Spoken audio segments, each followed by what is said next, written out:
What's going on, people? This is Derek J407 here to give you my thoughts on WWE Extreme Rules 2018 live in Pittsburg, Pennsylvania. A show called Extreme Rules, yet there was maybe only two extreme things that happened on the show, unless we have different definitions of what extreme is in WWE these days. There were extremely poor finishes to a lot of these matches. Up and down this show, there was just a lot of disappointing finishes, very confusing booking decisions, and the way things were structured and all that kind of stuff. Even the crowd, especially in the main event, they left a lot to be desired, especially for me. But I saw on Twitter, Brian Alvarez, he tweeted out that he doesn't like to say it, or he doesn't like when people say it, but this was a WCW show. But I assume referring to the latter years, the dying days of WCW, and it's not that far off. This was, even some Attitude Era shows could be booked in clusterfuck ways like this, but at least back then it'd be entertaining. This, I don't know what the hell a lot of these finishes were, but yeah, let me try to wrap my brain around this show, which, in case you couldn't tell, didn't think was all that good, but let me try to wrap my brain around it and see, what kind of thoughts come to mind. So let's start all the way from the beginning with the kickoff show. The kickoff show had promise. It had two good matches on it. Andrade Cien Almas versus Sin Cara, a rematch from the previous week's SmackDown, which was a great match on that show. And then Sanity and the New Day in a tables match. So I really wanted to watch the pre-show for these two matches, and both were pretty good. Almas beat Sin Cara when he hit a frog splash, and then Zelina Vega distracted the referee, which allowed Andrade to take advantage, hit the double knees in the corner, and got the hammerlock DDT. And Sanity beat the New Day when Kofi and Alexander Wolf were both hanging on the apron, and Kofi was kind of pulling on to Wolf's belt pretty much, and EY came off the top and kind of slammed Kofi off the apron through a table on the outside. So two pretty good matches on the kickoff. Good to see Sanity win. That's not something we've seen them do. They've had two matches on TV and they've lost both of them. So, but hopefully this is the start of a win streak for them. But we'll see. But on to the main show. The show kicked off with the Raw Tag Team Championship match. The B Team, Curtis Axel and Bo Dallas, challenging the Deleters of Worlds, that being Woken, Matt Hardy, and Bray Wyatt. And right off the bat, we start off with a shocking finish. The B Team pulled off the win. In recent weeks, we've seen Matt Hardy get beaten by both members of the B Team, so it made sense for him to get pinned in this match, but I don't think anyone expected the B Team to win. The match itself wasn't really much, but the finish saw Bray Wyatt get knocked out of the equation, and Matt Hardy got hit with a draping neck breaker from Bo Dallas. He draped him on the top rope and hit a neck breaker and got the clean win pretty much on Matt Hardy, and Bo Dallas and Curtis Axel win the tag team titles. I don't think anyone could have predicted that, but yeah. And of course, they had a big celebration afterwards. They were up on the stage, and Charlie Caruso interviewed them, and Axel said he wanted to thank Stretch Armstrong for landing on the moon. So we learned that Stretch Armstrong was on the moon, and the B Team won Tag Team Championship gold. So there you go. Where they go from here, I'm not sure. Obviously, Hardy and Wyatt are going to get a rematch. I don't know if they're going to add in some more teams like the Revival and the Authors of Pain. But we'll see. Up next, they cut to backstage where Kurt Angle was being interviewed by Renee Young. And he made it very clear that he is sick of Brock Lesnar's bullshit. Didn't use those words, but that's basically what he meant. But he threw down an ultimatum for Brock Lesnar and Paul Heyman. He said tomorrow night on Raw, or tonight on Raw, depending on when you're listening to this. But he said on Raw that Brock Lesnar needs to show up and determine and come to an agreement for his next Universal title defense, or Kurt Angle is going to strip Brock Lesnar of the Universal Championship. So finally, Kurt Angle growing a set of balls for once and setting this up. So we'll know for sure what they're doing with Brock. All the stuff with him showing up at the UFC show and being kept off TV, the whole thing's been a work. Even the reports that he wouldn't compete at SummerSlam, all a work. So you had to know from the beginning that Brock was going to be on that show, and lo and behold, it was reported and announced that he is official for that show. But yeah, so who he'll face, who knows, but Kurt Angle laying down the law. So Brock either shows up on Raw and comes to terms with a title defense, or he's getting stripped of the championship. There is a good chance he might get stripped of it, but regardless of what happens, I think on Raw, Kurt Angle's going to get stretchered out. I'm thinking Kurt's going to get an ass kicking at the hands of Brock Lesnar on the show. So we'll see how that turns out. Up next, we had Finn Balor versus Baron Corbin. A nothing match. The feud's been nothing, so the match was pretty mundane for the most part. Corbin pretty much dominated Finn throughout majority of it, but it was in the end where Balor attempted to hit the coup de grace, but Corbin came over and kind of knocked his legs out from underneath him, and he crotched him on the top turnbuckle, and Corbin went to hit the end of days, but Balor reversed it into an inside cradle and got the win. So Finn Balor gets a fluke win over the much bigger Baron Corbin, because that's what Balor needs to be doing. He needs to be getting fluke wins over Baron Corbin. So I don't really care. I once cared about Corbin. I once cared about Balor, but they've been beaten down so much. I just can't get myself to care about either one of them anymore. So Balor wins. I'm sure the feud's not over. There'll probably be a rematch at SummerSlam, but like I said, who could possibly care? They cut to backstage and showed the Bludgeon Brothers attacking the Team Hell No, Daniel Bryan and Kane, and they had Kane's foot and leg trapped in a door, and I think it was Rowan who used his mallet to hit the door onto Kane's leg. So Kane, it was questionable whether he would be able to participate in the Tag Team Championship match later on in the night. So, yep, that was that. Then the bullshit started. The very questionable bullshit booking decisions of this show began with this one. Asuka challenging Carmella for the SmackDown Women's Championship. James Ellsworth locked in a shark cage above the ring, not too far above the ring for reasons that became obvious later, but he was in the shark cage, and this was just total gimmick kind of comedy shit with this match. So while Ellsworth was in the cage, he was dropping down weapons for Carmella to use. He dropped down a chain that Carmella couldn't get because Asuka used it. Well, she didn't use it, but she took it from her. He dropped down spray that, again, Asuka slapped out of Carmella's hand. So Carmella's getting her ass kicked in the ring and then also outside the ring. But right before they got out of the ring, we could see Ellsworth pull out a key and start unlocking the door.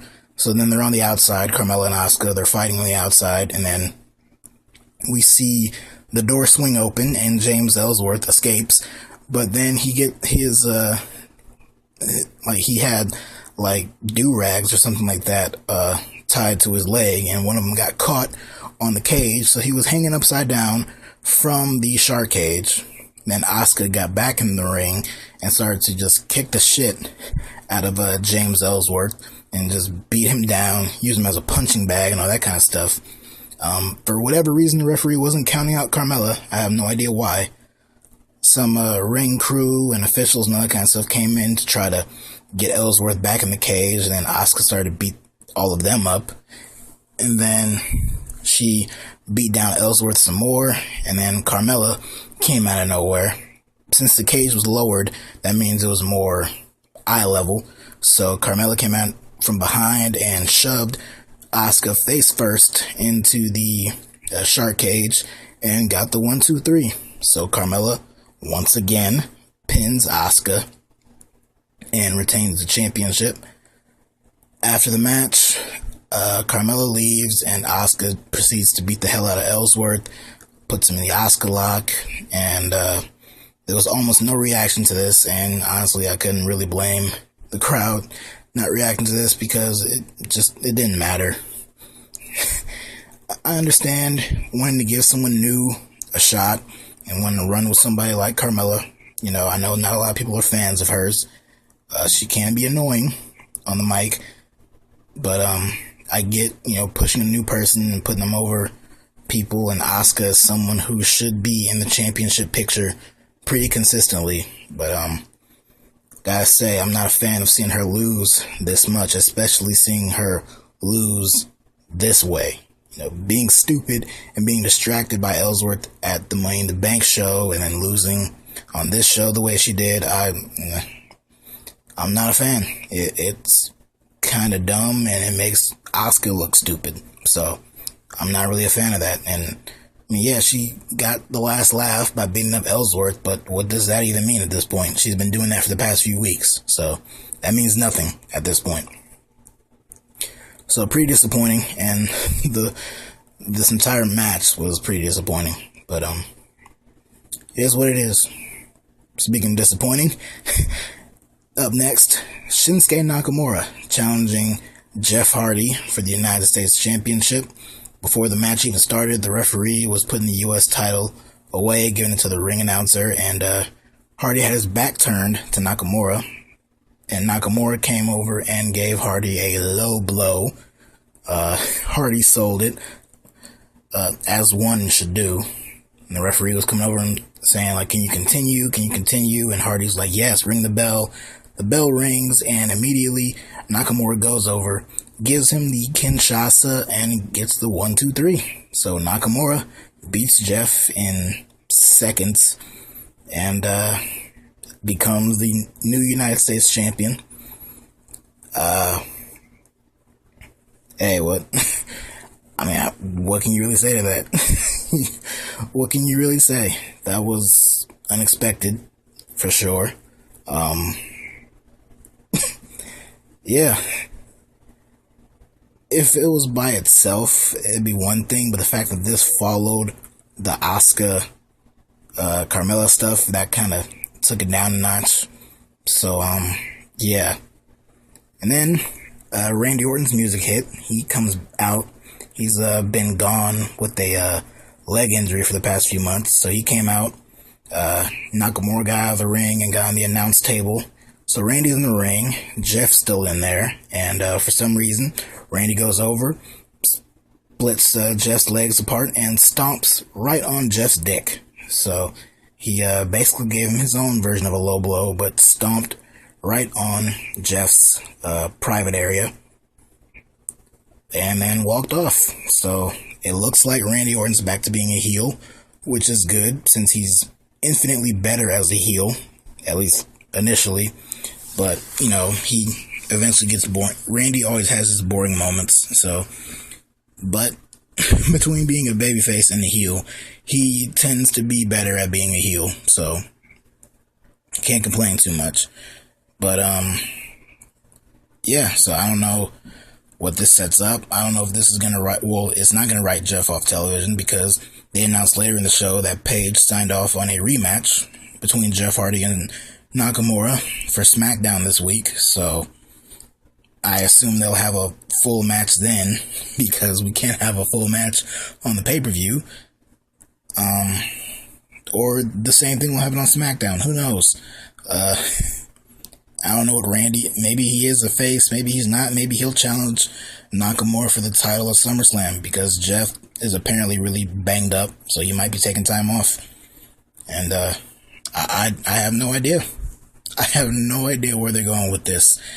I'm mildly interested to see where they're going with this, but yeah, that finish, as ridiculous as it was, like I said, the fact that it followed the stuff with Carmella and Asuka made it even worse. So, those two fuck finishes and the two previous matches, this show was not off to a really good start. Up next was probably one of the most extreme moments of the night, and it happened in a steel cage match between Braun Strowman and Kevin Owens. This entire feud has been Braun Strowman bullying the babyface Kevin Owens, because I refuse to look at Kevin Owens as anything other than the babyface in this feud. I have no idea why Braun has been bullying him this entire time. They have never once explained why Braun has been bullying Kevin Owens, but he has. Some stuff has been entertaining, especially from Kevin Owens, but it was all leading to this match here. At one point in the match, Owens did handcuff Braun Strowman to the rope and was about to escape. Braun couldn't get out of it. Kevin Owens even gave him the suck it hand gesture and started to climb up the cage. And as he was, Braun broke free from the handcuffs, so he started to climb up after Kevin Owens. So both men are on top of the cage, and Braun Strowman grabs Kevin by the throat and chokeslams Kevin Owens off the top of the steel cage all the way down to the English commentary table, and Owens just lands splat right through the announce table. Of course, they showed the replay and there were crash pads clearly there, but it still looked brutal, because you don't see stuff like that these days. You don't see, I mean, we saw Shane, well, okay, yeah, when Shane's involved, we see it, but anyone else who's not Shane McMahon, we never really see that, so, and it was fitting, seeing as how it happened in the same building as the Mankind Hell in a Cell, the Undertaker Mankind Hell in a Cell match with the cage bump that Mankind took in that match. This is the 20th anniversary of that show, so it made sense with this being the 20-year anniversary of that show. So I guess they wanted to mimic that, especially since they're in Pittsburgh for it. And with that spot, Kevin Owens wins, because he did escape the cage first. His feet hit the ground first. Braun Strowman came over while they were checking on him and putting him on the stretcher and stuff. He came over and said, like, yeah, your winner's Kevin Owens. And he was even taunting him on Twitter and all that kind of stuff. So, yeah, Braun's been the bully, the asshole bully in this feud. And Kevin Owens is a sympathetic babyface who keeps getting his ass kicked. So, I don't know. I mean, was this the blow off to the feud? I don't even know if this is the end or not. And let me just say, props to Kevin Owens for taking that bump. That was a sick ass bump. I don't give a fuck if there were crash pads or not. That was a sick bump that he took. He landed pretty awkwardly too, so hopefully he's alright. But yeah, much respect to Kevin Owens for taking that move. He's definitely a better man than me for taking a move like that. So up to this point, this was probably the best thing on the show. And like I said, that spot was probably the most extreme thing that happened on the entire show. So there was some hope, but not a lot. Not much hope for this show. Up next was the SmackDown Tag Team title match. Daniel Bryan fought by himself because Kane, as I mentioned earlier, got taken out by the Bludgeon Brothers. And so he took on Harper and Rowan by himself. He fared well in the beginning. He even got the yes lock in on Harper, but Rowan came in, broke it up, and Bryan proceeded to get his ass kicked for the next few minutes. Eventually Kane did come out. I think Rowan was holding on to Bryan, and Harper was going to dive through the ropes onto Bryan, but Bryan moved out of the way, so Harper collided with Rowan. So all three men are down, and then out comes Kane on a boot. He comes out with a boot, and he does end up giving both Harper and Rowan chokeslams, and eventually Bryan gets back in. He does the yes kicks and all that stuff on Harper. It looks like he's gonna get the win, but Rowan comes back in for the save, and they hit what was basically a doomsday device. It wasn't really, it was kind of like a doomsday heart attack combo, but it was the closest thing to a doomsday device, and they pinned Daniel Bryan. So the Bludgeon Brothers are still the tag team champions. This Team Hell No reunion was amusing the first night, with the hug spot and the big crowd reaction, but everything since then, the comedy is just stuff that I don't want to see Daniel Bryan doing. Apparently Daniel Bryan has re-signed with the company. He's reached a deal. Speaking of which, Hulk Hogan also has reached somewhat of a deal with the company because he has been reinstated into the WWE Hall of Fame. People understandably very upset about that, but the way I see it is, so long as they keep naming an award after the Ultimate Warrior at WrestleMania every year and glorifying him and praising him, there's no reason Hogan shouldn't be showing up occasionally. Occasionally is the key on TV. But I don't care. Was I offended by what Hogan said? Absolutely, I was offended by it, but I just don't care enough about Hogan. He's back, great. If he never comes back, I don't care. But as for Bryan, it's apparently he has re-signed with the company. That hasn't been officially stated yet, but even still, he should be in a more prominent position on SmackDown right now than the stuff with Big Cass and then the Team Hell No reunion and being a comedy goofball again. It's like, enough of this. Enough of this shit. Put him in. If you want to do the Miz feud now, you can always come back to it again for WrestleMania. So if that's what you want to do, fine. Go ahead and do it. Just get Bryan in a prominently featured match at SummerSlam with someone of equal value to him. And the Miz is someone who's been directionless for months now, so it would make sense to do it since I have no idea what either one of them could do elsewhere. Or if you want Bryan to challenge Nakamura for the U.S. title, if they do Randy Orton and Jeff Hardy in a regular match, and then you can do Nakamura and Bryan for the U.S. title, that could be fun. But the dude needs to be doing something important, and anything involving the Bludgeon Brothers, and especially Team Hell No, is not that. Apparently Kane's leg injury was real, so it sucks, but go worry about your mayor stuff, man. we don't need him and Bryan doing any more stuff, so whatever.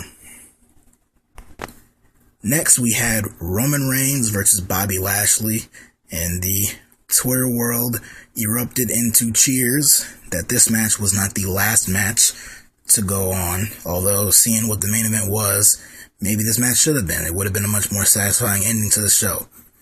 But yeah, I said that. But the match started off slow. The crowd, they started to crap on it a little bit with some random chants. I think there was like a We the People chant and Rusev Day chants, but the guys, they won the crowd over. The match wasn't great, but it was pretty good, if not really, really, really okay. But it did get good. They started to do a lot of stuff. Lashley went for a spear at one point, and Roman caught him mid-spear with a Superman punch. They were both on the outside, and Roman kind of circled around the ring, and he was trying to, run around to gain momentum for a big spear on Lashley, but by the time he got to Lashley, he caught him and gave him a belly-to-belly suplex onto the announce table. Then they both get back in the ring. Roman gets Lashley down again, and he's gearing up to hit his own spear, but when he goes for it, Lashley hits him with a spear and gets the 1-2-3. So Bobby Lashley picks up a big, clean pinfall victory over Roman Reigns on pay-per-view. Very, very, very, very good finish. Roman didn't need to win this match. It wasn't a number one contenders match. It has no direct implications, at least nothing announced prior implications to the Universal Championship, although I do expect this match, or these two guys, to play a factor in who will be challenging for the Universal title. Yeah, there was no implication of anything going into it, but Lashley needed that win a lot more than Roman did. And if you want my prediction, I predict we will get a triple threat between Brock Lesnar, Roman Reigns, and Bobby Lashley at SummerSlam in the main event for the Universal title. So, we'll see. Roman still claims to be the uncrowned champion. Lashley pinned Roman in a big match. It makes sense. So, I'm sure that's the direction they're going to go in. So, we'll see. Maybe they'll make that announcement on Raw. But we'll see where they go. Up next, Alexa Bliss and Nia Jax in an Extreme Rules match for the Raw Women's Championship. Fine match. There were trash cans and chairs and all that kind of stuff used. Of course, Nia was beating up Alexa for a majority of it. Natalya was out there and Nia's corner, and Mickie James was in Alexa's corner, and of course Ronda Rousey was in the front row, had a keen interest in this match. They suspended Ronda Rousey, at least suspended from Raw, and not pay-per-views or house shows. At one point, Mickie was interfering a lot in the match, and then Natty basically had enough of that, and she went over to fight Mickie, so the two of them started to fight. Eventually, Alexa Bliss got involved, and Alexa and Mickie were beating up Natty until Ronda jumped the barricade, went over and beat the hell out of Mickie James, beat her up all around ringside, got her in the ring, hit her with a slam in there, and threw her across the announce table on the outside, and then across the ring on the other side outside, it was Alexa. So you had Ronda and Alexa meeting eye to eye, and then Ronda chased after Alexa. She chased her around ringside, eventually got her when Alexa tried to escape through the crowd. That's when Mickie got a kendo stick and started to hit Ronda in the back with it. So Alexa gets back in the ring, Nia's in there, and Nia attempts to hit a Samoan drop on Alexa, but Mickie hits Nia in the back with a steel chair. Alexa ends up hitting a DDT on the chair and gets the win. I think it's pretty obvious Alexa and Ronda, with Ronda snapping Alexa's arm and winning the championship, will happen at SummerSlam. So this was basically a stopgap between from here till now. So it was a fine match. I mean, it was a gimmick, but a gimmick for the sake of furthering entertaining story. So we'll see how this unfolds at going forward on Raw. I think they said Ronda's suspension is up this upcoming Wednesday, so she should be back next week. So we'll see what they do. Up next, the match that probably should have ended the show because it was the best match of the entire show, that being AJ Styles and Rusev for the WWE Championship. Early on, AJ targeted Rusev's left knee. I missed what happened and forgot to go back when I started recording, so I apologize. But AJ kind of played over that, and Rusev kind of had that to deal with for majority of the match. At one point, AJ got the calf crusher on Rusev. I guess that's where the knee injury came from. And when he was in it, Rusev was going for the ropes, and Aiden English on the outside kind of pushed the ropes closer to Rusev for him to get him. AJ sensed that's what happened and went outside to chase after Aiden English. And as he was running after him, he hit the side where Rusev was on the outside, and Rusev hit him with a belly-to-belly on the floor. They fight a little bit more back in the ring. At one point, Rusev tried to lock AJ in the Accolade, but his knee started to give him problems again, so he put him in a half Accolade. One knee, the injured knee was down, but Rusev still locked it in. Eventually, AJ got out of it, though. He reached the ropes, and while the referee was dealing with them, on the other side, Aiden English exposed the turnbuckle. So, exposed the steel on the turnbuckle on the farther side of the ring. At one point, Rusev charged at AJ, but AJ sidestepped him, and Rusev collided with the exposed turnbuckle. He hit a springboard 450, but it was only good for a 2 count. Aiden English got up on the apron again, but AJ knocked him off, and then he hit a phenomenal forearm on Rusev to get the win. So AJ Styles, still your WWE champion, and a pretty lengthy run with the title. So good to see him get a run with it, and good to see him go out there and put on a great match. This match could have just been a few minutes and, kind of be a basic thing, and it was pretty basic, but it was good for what it was. There were a lot of hope spots for Rusev. He had a lot of close near falls in there, and AJ bumped like crazy for him, made him look like $1 million. So hopefully Vince was paying attention and can see Rusev as something more than what he already is. But yeah, impressive outing for Rusev, but AJ still delivering. Hell, I'd even go as far as to say this match was better than some, not all, but some of those matches that AJ had with Nakamura for the past few months. So maybe the WrestleMania match for sure. I think that one for sure. But yeah, this was a really good match here. And looking at what the Iron Man match was, this should have been the main event of the show. And as for AJ going into SummerSlam, I think it's pretty obvious Samoa Joe will be waiting. And whether it happens at SummerSlam or they wait for Hell in a Cell, I think it's pretty clear to me that AJ's title reign is on borrowed time, because once he faces Samoa Joe, it's no doubt in my mind Joe's getting that title. So that's kind of where I'm thinking that's going.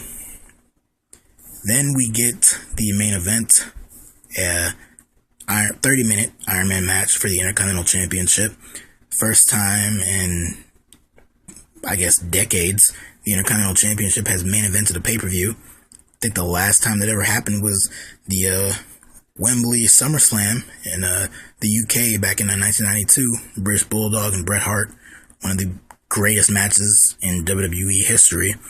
I think that was the last time the Intercontinental Championship ever main evented a show. So these guys were making history here. It's too bad their match couldn't live up to that. Now, it was just a few weeks ago on Raw. These two had a 30-minute match on Raw that was great, but it went to a draw when Drew McIntyre interfered. But there was no signs of pinning one another in that match. So to make this a 30-minute Iron Man match was pretty weird to me. But I was thinking, well, the likelihood of them trading a bunch of falls back and forth is very unlikely, and with 30 minutes, it was very unlikely, but they still did it. By the end of this match, there were 16 falls between two, well, 17 if you include the one at the, after their overtime, but no, there was like 17 falls in this match. At one point, there were like 7 falls between the two of them in the span of 15 minutes, which is ridiculous. The crowd, for some reason, was chanting along with the clock. Every time the clock would go from 10 seconds down, they would, 5, 4, 3, 2, 1, and hit the buzzer noise like it was the fucking Royal Rumble or something like that. I don't know what the hell the crowd was doing in this match. Maybe the show being as long as it was, they gave up. I don't know. But I hope they thought that was funny, because now Roman Reigns is going to be main eventing every single pay-per-view for their next lifetime. So Seth got a cradle early on to put him up 1-0. He had the curb stomp and went up 2-0. Then Drew McIntyre attacked Seth, beat him up, and the referee gave Seth a fall on a DQ. So Seth was up 3-0. Drew got kicked out, but before he left, he hit a Claymore kick on Seth. Then Dolph pinned him and got a pin and got a fall. So now we're at 3-1. Dolph hit a super kick on Seth and got up 3-2. And then eventually he ran Seth into the ring post, hit the zigzag, and tied it up 3-3. So, yes, Seth Rollins was the 2016 Golden State Warriors in this match, blowing a 3-0 lead. I could also say the Cleveland Indians, the 2016 Cleveland Indians, but yeah, that's what happened. Granted, it was because of Drew McIntyre. Otherwise, he probably would have just beaten him because Dolph looked ridiculous, getting beat up the way he was. But yeah, so it was whatever. Then they fought some more. Seth, I forgot what happened. Oh yeah, Dolph, he had Seth rolled up. He got a roll up on Seth, but his feet were on the ropes. So it was 4-3 at this point. And then they fought some more. At one point, Dolph drop kicked Seth off of the top turnbuckle. So they fight some more, and then eventually Seth slingshotted Dolph into the turnbuckle and got a roll up to tie it 4-4. Then, as we mere seconds left in the match, Dolph gets hit with a super kick and then the curb stomp, but the time expired before Seth could pin him. So we come to a draw. They announce a draw goes in favor of a champion. I don't know why they do this, because you know it's going to overtime. I don't know why they even... I thought it automatically goes to overtime, but apparently not, because Kurt Angle came out and announced we're going into sudden death. So bell rings, they go into sudden death. Drew McIntyre is back out on the apron. Seth knocks him off, and then Dolph hits the zigzag and gets the win. So Dolph is still the Intercontinental Champion. The structure of this match and the finish of this match and the crowd all really hurt it. The Iron Man stipulation was not necessary. If you gave it an Iron Man stipulation, it probably should have been an hour. But then again, could you imagine an hour of the crowd doing that shit? That would not have been fun by any means. But nah, man. I don't know. I was in favor of this match main eventing the show. I was very happy to see them in that spot, but this was not good. And like I said, it was a clusterfuck. A 30-minute match, and it has like 15 falls. I mean, I'm sorry, not 15. It might as well have been. But having like 7 falls in 15 minutes, and then by the end of it, having like, what was it, like, it was 4-4, so there was like, what, 8 falls? A 30-minute match had 8 falls. Really? Ridiculous. And a ridiculous end to an overall ridiculous show. If you didn't watch the show, go back and watch AJ Rusev. They had a really good match. But if you want to see it, the Kevin Owens spot in the match with Braun Strowman. And if you care, Bobby Lashley beating Roman Reigns. So those were some highlights, but not really a good effort. And the main event was good. It was good, but it could have been so much more than that. And the way it was set up with the constant falls back and forth, it was stupid. I'm sorry to say, it was stupid. And it's beaten to death saying that the show was way too long. That's obvious, but yeah, I wasn't a fan of this show. I think Backlash was worse. But this was not a good show. May God have mercy on SummerSlam next month, August 19th, in Brooklyn, New York. I will be there, as well as TakeOver the night before. I'm not going to Raw or SmackDown, but I will be at TakeOver and SummerSlam this year. So I'm looking forward to it, I guess. But yeah, this show didn't really inspire me much. So I talked about it long enough. So I'm done. I will talk to you guys later.